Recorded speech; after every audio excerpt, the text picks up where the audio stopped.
What is the current state of battery systems in South Africa? Give us a bit of behind the scenes. In terms of what I'm seeing in the industry, it's interesting. I mean, we still see a lot of movement on LV sides, so low voltage, and it's still one of our core features and core values. We've actually moved to bigger battery as the market's demanded. So we've moved from, like I said, the 3.37 kilowatt hour batteries that would basically suited the load shedding need to more ESS sort of pull reduction self-consumption sizes to the 14.3 to the 16 kilowatt hour batteries that could cover a normal household overnight from sundown to sunset. So that really is where the movement's starting to lie. It's definitely more pull reduction than load shedding. I mean, load shedding has been, I think you mentioned, over 300 days in your last podcast. It's been a big sort of mindset shift from having a battery just to cover your lights to actually using a life of full battery to save money. And lithium has become so cheap, or so inexpensive rather. Sure. Yeah, that's really a nice glimpse into what it is like behind the scenes. And I think it is, like you're saying, the consumer on the receiving side of all of these pieces of equipment are realizing that gone are the days where they need to install a battery. They can actually install a battery now for the sake of saving costs. Welcome to Relay Radio, where everyday life meets the wire. And I am in virtual studio with Johan van der Merwe, the head of technical support at Solar MD. Tell us a bit more about Johan van der Merwe.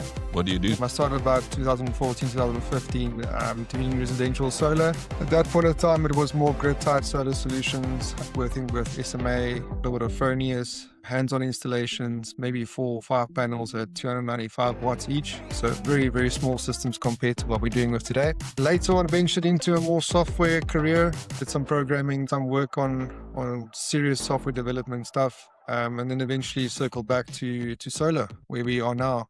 Currently working for Solar MD as the head of the department there for the technical support. It's been a really interesting journey. I've only been here for about 2 months as of this recording. But ideally, it's really been a big eye-opener for the solar industry. Installing batteries from lead acid size to 2-volt cells to the first lithium-ion batteries, working with supercapacitor batteries, all of those cool little niche tools. It's really been interesting learning about how the industry is evolving from manufacturing industry. It's completely different. Interesting, but challenging. At the moment, your position is basically for Solar MD as this international corporate company.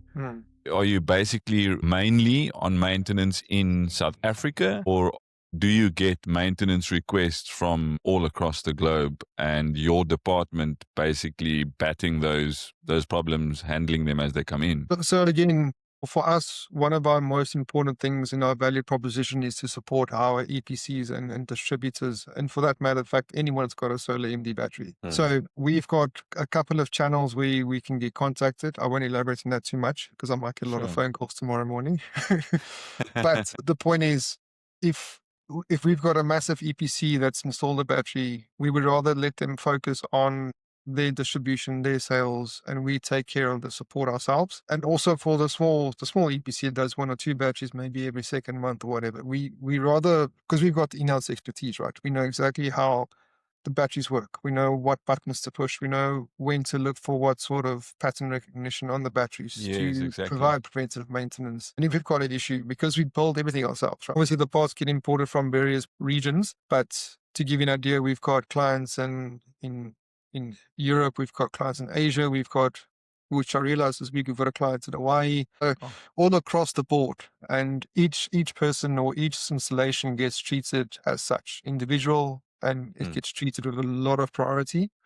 Obviously, some things are more complex than others, but for that matter, we treat every installation as we would treat our own. That's wonderful.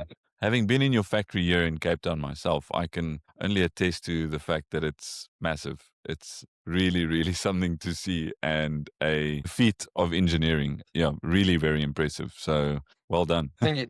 That's all I could say. And I can see it takes a massive team to keep that well-oiled machine running and running well.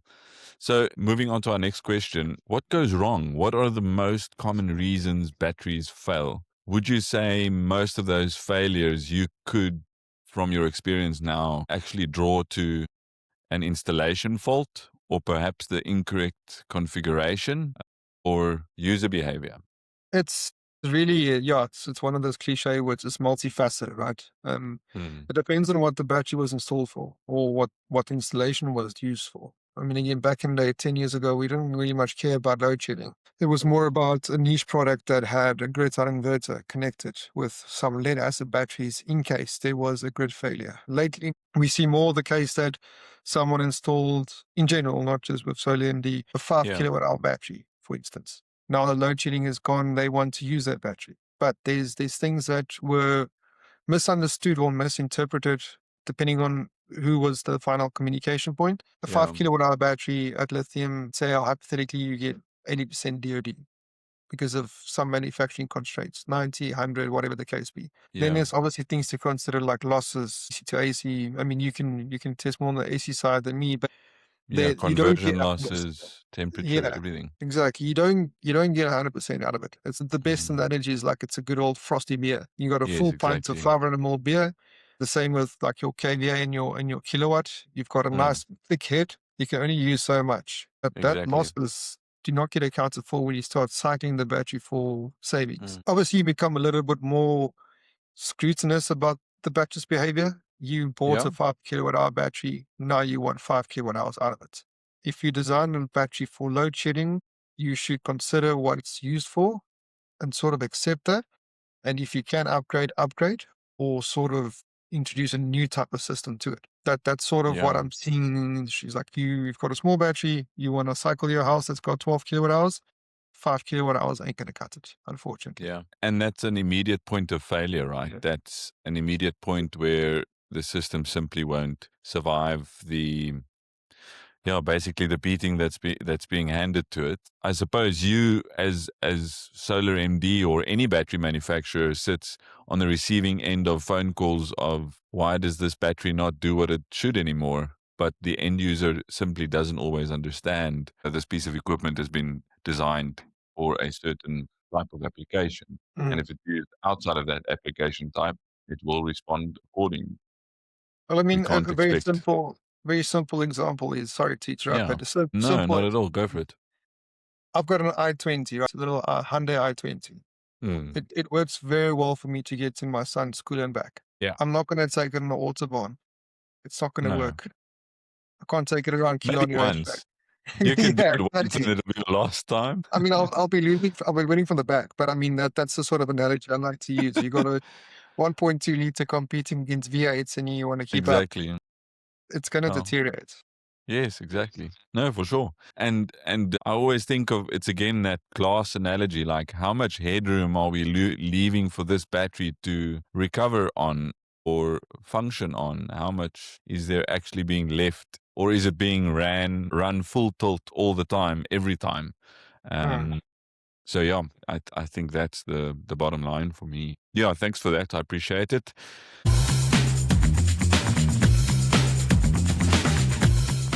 So if you can say, name 3 things that immediately concern you when you look at a battery installation. So what are those 3 factors that you immediately go up as red flags? Yeah, I think number one for me is definitely it needs to be installed in a safe space. Second part is it's a nice looking battery. Do a nice installation. Do the maintenance every year. Good. Yeah, system maintenance is crucial. The third one then, and I think we might have kind of gotten to this already along the lines of, but people think lithium batteries are simple to just install and forget about it, right? Right. That's kind of the consensus that's accepted, but it's not true. Not, I mean, compared to what we had in the back in the day where we had 2 volt cells, I mean, you'd have 12 of them to complete a 24-volt system. You know, we used to have these ceramic little plugs on top that caught the mineral water and sort of recirculate it. And every couple of weeks, you had to top up that. I mean, if Yeah, we talk about that kind of maintenance, then no, lithium ion does not have that. You don't have to go in exactly. and refresh, you know, the LiFePO 4 of the LiFePO 4 battery. You don't have to do that. However, because it's a smart device and it's connected to a smart environment, it needs to be looked after. The same as any Yeah. other thing. If you've got a PC, your PC needs to get cleaned. If you've got a TV, you've got a Yeah. fridge, anyone has got a dishwasher, as soon as the salt runs out, you need to add more salt. It's the Yeah. same thing. You need to make sure that it gets to the top point, to the bottom point, so it can do a proper snapshot of what it's got. Yeah. And if you don't do that, for instance, let's say, again, coming back to the load shedding point of view on a 5 kilowatt hour battery, if you left Yeah. it there for 5 years, it's probably going to think it's 100% full. Then one discharge, you get 10%. I mean, it's computerized, right? It does a snapshot. If it Yeah. doesn't know how much it is or how much it's using, it doesn't know where it is. And that's for most of the case. Again, Yeah. probably in most cases, a deep cycle battery would do well for backup. It's got a lot of density. You can take a punch Yeah. for 10 or 20%. Then it Yeah. recharges full again and it's quite happy. It's a lazy battery. Whereas lithium Yeah. wants to keep on going up and down, up and down, up and down. That's the problem as well. It's not supposed to sit stagnant. It needs to be used. You know, so like with any computer, it can do very, very well with information that you provide it with. But Correct. if that battery, which is chemical, and I think we quite often forget that part, is here we're sitting with a chemical potential electrical energy, but we need to try and digitally determine where this battery is in fact functioning. And the only information we have is data points like voltage, temperature, current, and energy in and out over a period of time. And from those values, the very smart engineers behind the scenes at Solar MD sat and figured out and determined, oh, this is more or less 20% or 7.89%. Yes. And that's the crux of it, I think. As installers, we have a responsibility to educate ourselves about the products that we install and then carry some of processed information to our end user, the clientele, to advise them on how to use the equipment properly. I So, mean, yeah. it's a really important part, and I can't stress it enough, especially Mm, put the onus on us as manufacturers as well. You can't diagnose or fault find a system without really knowing what's going on. Look, I don't need you to understand the chemistry of a battery or what are some safe points between a battery. The BMS yeah. that we designed ourselves does that. That's why it's there. And we need to trust it. It's important for us. And actually, this week I'm doing a massive training on our HV stuff for a couple of clients that are interested. The point is there is that we are transferring what we know about a system that we think is viable for you to understand. And the Yeah. feedback is really important as well because we're sitting in front of the readings 24/7, literally 365. If you don't also if the client or the end user or the EPC doesn't tell us what they want, it becomes very much a difficult conversation to have. So I mean, Junior, if Of I speak course. to you, we've got a portal called My Power 24. It's extensive. It's got a lot of information about a lot of things, and it's really really awesome to use. But if you don't know what to look for, it becomes a burden, right? It becomes how must I use this tool to understand things if I don't even know what the data points are telling me? So again, that's why we forcing, well, not forcing, but rather encouraging training from our EPCs, resellers, and end users. And we sort of expect the same thing as well on the EPCs. If you can teach your client what to look for in a battery, then it makes the transaction and transition so much more easy and so much more comfortable. Yeah. There isn't hidden features or hidden things behind it. I mean, if you want to see stuff, we can easily show you. But we don't want to go down a rabbit hole about why is this thing doing this and this graph's doing like that. You know, if it's a green light, it's good. Yes, green is good. For most of us EPCs on the ground, that's all we need to know. Yeah, And exactly. even more so for a client who, with all due respect, might not be as technically inclined as you and I. And all they need to see is green is good, red is bad. And if red starts flashing, then you phone me. Yeah, exactly.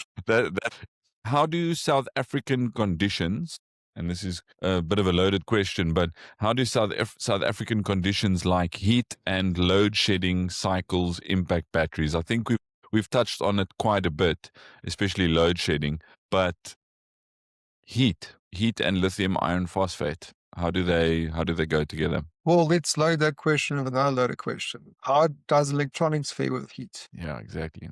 It's tough. Yeah, exactly. So heat is equal to impedance, higher resistance. Correct. And a very interesting Matter of fact, is I was having this debate with one of my installers because, in Cape Town, obviously we've got strict rules with the SSG stuff, and I'm not going to go down that tangent. I'm on the teach. Very I'm big not gonna, tangent. I'm not going to go there. But I've started liking the installations that are sort of open casket. They've got the bare bones, Mm, so just normal, cableways with the wires sort of standing outside. DC yes. cable, the heat gets exposed. You have all the surrounding heat and possible um, problems that you can get. To visually Correct. inspect is also much easier. 100%. And it looks good for me. It's like that whole I minimalistic agree. view. That's not shared by everyone, but that's my opinion of my own. Obviously, posal trunking and all the other compliance stuff is really important. We won't go too far down that road again. But for Let's me, maybe do that at a next time. yeah, with some experts on that note. Yeah, For for me, sure. for me again, temperature plays a massive role, and that's why we in the battery itself, pertaining to the question, we have thermal management. It's not water cooled like a PC, but there is Hmm. thermal management. That's why if you look at a solar MD battery, it's not enclosed and stickers all around it. You can easily open the front part. You can see the relays, you can see the buzz bars, you can see the BMS. Obviously, be careful with it. The cells are obviously concealed and compressed for reasons and to provide certification, but it's Yeah. sort of naturally cooled. But if you put a battery in a garage that's reaching 40 to 60 temperatures, Celsius, it's going to Yeah. degrade. And it's not just the battery, it's the inverter, it's the solar, it's the cabling, all Mm. of that changes. Again, that's why I said the loaded question is not so much about the battery, but about what's happening in the environment. I mean, we've Yes. seen batteries go from 7 degrees Celsius, which is very alarming, to about 40, 50 degrees Celsius on DC, which is also Wow. really scary, but it Mm. works. We haven't had any issues with it. Touch. Sure. And tell me, we're talking about high-end temperatures, so heat, but what about cold temperatures? And you've spoken about some of your European market and all of that. I know you've got distribution centers in Western Europe, so I'm just thinking of about like the middle of winter in Czechoslovakia or wherever the case might be. Yeah, again, it's inside the houses, and I think that's also a mindset change. Is when you go to these European, Eastern, Western, even Northern, where the Baltics are, Yeah. the environment is normally very well controlled. I mean, the battery is not sitting outside the garage like we would do with some of the IP65 products, right? It's sitting Yes. in a very well ventilated, concealed, out of the way place, which Mm. is normally room temperature. Now, room temperature can be defined as either 16 or 17 or 18 European, and in Cape Town, it can be 20, depending on Yeah. what definition is. But again, Yes, inside the exactly. battery, it's normally consistent with room temperature unless it gets really, really hot. Because it's like, Mm. again, with the curve, it's stays stable and then it goes down very quickly. And the same way up with temperature, right? So it's not linear. It's not like as soon as it gets hot, it's going to get shoot up. It Yeah. gradually goes up. But we've compensated with that as well, with our BMS. As soon as we hit That's certain cool. temperatures on the cell level, we have safety enforcement that says shut down or Yeah. cut discharge, cut recharge, and then it's fine. So, but again, Okay. before we get to that point, it's more about the longevity of the battery. Yes. If we cycle and discharge to too high temperatures, then we do see sometimes that it can degrade, although it has to be extreme. Like it has to be like 6 degrees Celsius. Then we start seeing some serious factors.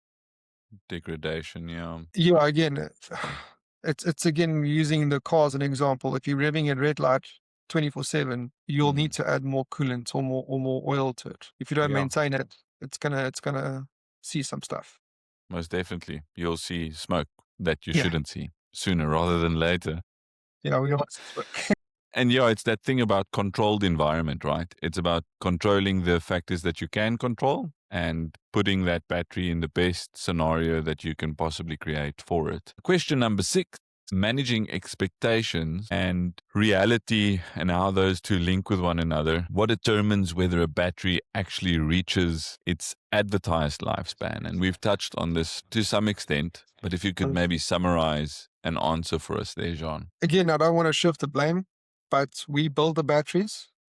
The design system, design team rather, has to ensure that this battery is the right spec for that. We Yes. do know that some batteries, and especially ours, we very transparent. I'll share a link with you on our documentation. No problem. It's on the website. We've got a 16 kilowatt hour battery. It's rated at 0.5 C.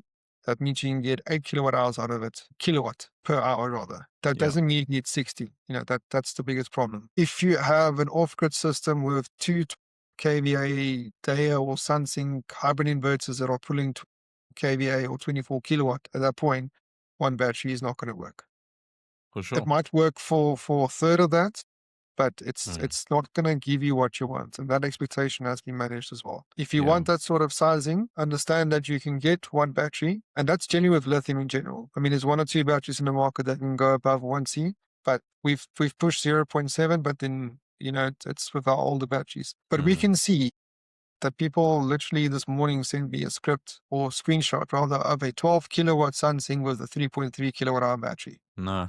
It's Like it's basic math. 12 and 3 are not the same. exactly. And I think there's a rule of thumb as well when it comes to battery sizing. I think it's at least 1.2 the size or 1.4 the size. I Yes. can't exactly remember Yes, the exactly. figures. And I think and we I, know certain inverter manufacturers want the battery sizing also according to their expected ratios. So Victron enforcing that 1.2 rule and SMA enforcing a 1.5 rule, and then they've got sizing with grid-tied inverters and generators. You mentioned the C and now C, and maybe to settle the industry kind of wondering about that. Ultimately, and how I understand it, is that is purely based on where you get the cell from and what that cell's composition is, whether it's prismatic or not prismatic. Is that it? So composition, yes. So Mm. life before remains life before depending on the quality. I mean, we've used, again, transparently, we use CATL cells, we've used CABL cells, which is very similar. Obviously you get the BY, I wouldn't say very similar, but they come from the same sort of family. Whereas Yes. like BYD also uses a type of life before system. I've worked in the past with supercapacitor batteries. I've worked with some prismatic graphene batteries. They all have different expectations, different Mm. pros, different cons, right? Yes. But to answer your question, yes, a CATL cell straight from the manufacturer tells you it's 0.5 C. We can't make Yeah. that up. What our Exactly. BMS does is unique. It's the same with every other battery factory that either uses a generic BMS and white labels it or makes it themselves. So for Mm. us, we manage what we can, and the Yeah. supplier or the manufacturer tells us we can do 0.5 safely, 12-year output. No problem. Exactly. Throughput, And sorry. I mean, you have a responsibility towards your product, and this draws back to what you mentioned right at the start, to uphold the integrity of that client, user, and EPC relationship to the extent where you can put your name behind the product. 100%. And the material that you get on the market is X, and you have to interpret it and use it and respect it in that way. So yeah, it's like you say, you can't change that. You can't change the chemical composition of the battery. Well, I Of the mean, it gets really interesting when you talk about the battery cells because I know, mm, sorry, CATL and BYD obviously are big manufacturers. I think CATL about yes, 58% market share, yeah, BYD close second. With this whole sodium iron phosphate debate as well, that's also going to be a very interesting conversation in the coming years. yes. I think it But will become quite controversial as well. yeah, exactly. For us, it's always interesting. I mean, we always have the sort of saying and going and get stuff that we always support our clients no matter what. We don't get into debate. So even if we have a little bit of an issue, we will always, even if it's firmware related, we update it. So Yeah, we've got a good view on stuff. yeah. Right. So Nice. the relay radio myth versus mega. If a system is just running, everything is fine, right? If it all stays on for 10 or 15 years, then nothing's wrong. 10 to 15 years, maybe you've got a unicorn there, but it's genuine. If it's not getting used, it might be something wrong. If it gets used too much, we don't know. You need to keep a view on it. Yeah. And I think that's where the myth in it lies, is just because it's on and that green light is on does not mean everything is hunky-dory, because it might have just stayed 100% full, and I'm saying 100% in air quotes, but the moment you put load on it, it will show its true colors.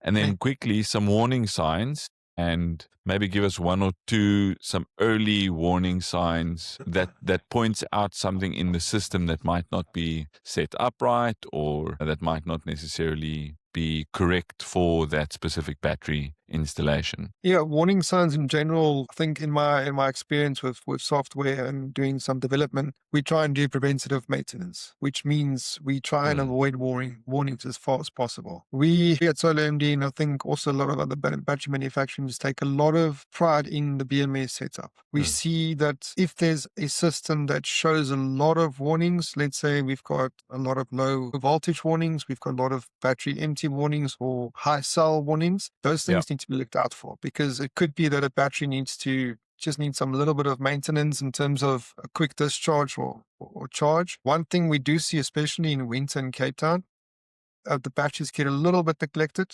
They will go down to 30-40% and maybe stay there for a month. That's a big warning. Sure. Battery, I think we recommend at least once a week it needs to hit flow to absorption. Simple terms, it needs to be fully charged. Every cell on the battery needs to hit its top. Again, like I said, hit the snapshot, understand how much capacity it's got, and do a full discharge, understand where that's going as well. So it's basically just to see what the volume is. And that's really important. Exactly. I mean, I've done it with exercises, my own batteries as well. I discharged it all the way down to 10%. Wouldn't recommend it, obviously, because some battery manufacturers do say 20. But in my case, I'm doing tests and I'm collecting data points. And then I would leave it there for a couple of weeks, couple of months, and the voltage would stay there and the SoC would just sort of climb up. So that's a warning. I mean, the most important part is just monitoring. If you can't do it yourself, maybe get an EPC to charge a little bit of money just to keep an eye on it. It's a lot cheaper to... For a small monthly retainer, you can have it monitored. Exactly. I mean, we've invested in these systems, especially 4 or 5 years ago, before the prices dropped a lot. Those are expensive systems, ranging from 200 to probably 750, where now it's probably 40% cheaper or less expensive.